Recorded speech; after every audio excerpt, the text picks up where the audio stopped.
Right, and the transfer deadline came and went on Monday with no activity, but subsequently some players have been made available for loan.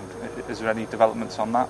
No, well, we make them available, and first and foremost, you need to see if there's an interest, and secondly, obviously, if it suits the player, because obviously they're contracted to Chester City, so the player has a right and a responsibility to accept that or not. So we're putting them out there now. We put 3 or 4 names out there available for loan, and we'll see what the outcome of that, and then the next step will be to see if it meets the player's needs as well. So.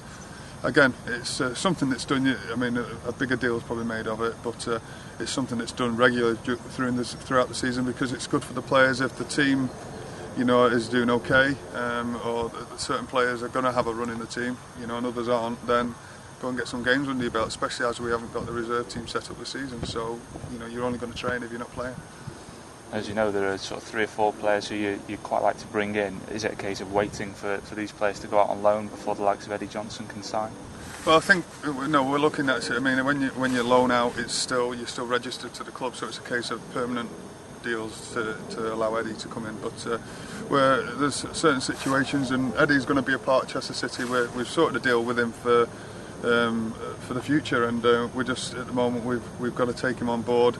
We've sorted him out financially with that package, and within the next 6 to 7 weeks he'll be registered, and we move on. And finally, is there any injury news ahead of the weekend, or is everyone fitting well? No, everyone's fitting well, and to be quite honest, I mean, usually everyone is fitting well when we're winning, but to be quite honest, we've got an honest bunch of lads, and when we didn't start off so well, every single player was here on the training ground, and they wouldn't throw in the towel, and have kept working hard, and now we've got the result that we were all longing for, and we must push on from here. But